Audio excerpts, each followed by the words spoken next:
Right now দক্ষিণী চলচ্চিত্রের দর্শক পেয়ে একজন তারকা হলেন প্রভাস।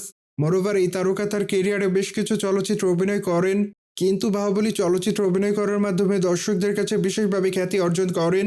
ঠিক তারপর থেকে এই তারকাকে আর পেছনে ফিরে তাকাতে হয়নি। অন্যদিকে প্রভাসকে আগামীতে সালার সিনেমাতে অভিনয় করতে দেখা যাবে। সেখানে অবশ্য তার বিপরীতে শ্রুতি হাসান অভিনয় করেন।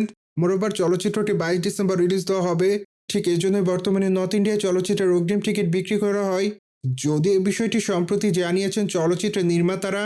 মোরওভার বর্তমানে ভারতীয় গণমাধ্যমের সূত্র থেকে জানা যায় যে নর্থ ইন্ডিয়ায় সালার সিনেমার অগ্রিম টিকিট বিক্রি করা হয়েছে। যদিও প্রথম দিক থেকে চলচ্চিত্রের অগ্রিম টিকিট কেনার জন্য দর্শকদের অনেক আগ্রহ দেখা যায়। ঠিক এই জন্য চলচ্চিত্র বিশ্লেষকরা মনে করেন যে প্রথম দিনে চলচ্চিত্রটি প্রায় 150 কোটি রুপির মতো আয় করবে। সুতরাং যাওক, এখন শুধুমাত্র বাকিটা দর্শকদের উপর। যদিও চলচ্চিত্রের ট্রেলারটি দর্শকদের কাছে ভালো লেগেছে, ঠিক এই জন্যই বর্তমানে এমনটাই ধারণা করছে চলচ্চিত্র নির্মাতারা। বাই বর্তমানে প্রভাসের হাতে বেশ কিছু চলচ্চিত্রের কাজ আছে। ঠিক এই জন্য আগামীতে এই তারকাকে কালকেই চলচ্চিত্র অভিনয় করতে দেখা যাবে। মোরওভার চলচ্চিত্রটিতে তার বিপরীতে দীপিকা পাড়ুকোন অভিনয় করেন। ঠিক এই জন্য প্রথমবারের মতো তাদের দুজনকে দেখার জন্য অনুরাগীর অপেক্ষা করছে। কিন্তু দুঃখের বিষয় যে আগামী বছর চলচ্চিত্রটি উন্মোচন নাও পেতে পারে, কেননা চলচ্চিত্রের ভিএফএক্স এর জটিলতা দেখা যায়। এই জন্য বর্তমানে চলচ্চিত্র নির্মাতারা চলচ্চিত্রের ভিএফএক্স এর কাজ নতুনভাবে শুরু করেন।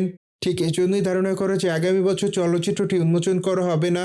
অন্যদিকে প্রভাসকে আগামীতে স্পিরিট চলচ্চিত্রে অভিনয় করতে দেখা যাবে। মূলত আগামী বছর থেকে এই চলচ্চিত্র শুটিং এর কাজ শুরু করা হবে। ঠিক এই জন্যই প্রভাস নিজেকে নতুনভাবে তৈরি করছেন বলে জানা যায়। যদিও চলচ্চিত্রটিতে প্রভাসকে পুলিশের চরিত্রে অভিনয় করতে দেখা যাবে। ঠিক এই জন্যই বর্তমানে তার এই চলচ্চিত্রটির জন্য তার অনুরাগীর অপেক্ষা করছে, কেননা প্রায় অনেকদিন পর প্রভাসকে পুলিশের চরিত্রে অভিনয় করতে দেখা যাবে। সেই সাথে 2025 সালের ক্রিসমাসে চলচ্চিত্রটি উন্মোচন করা হবে বলে জানা যায়।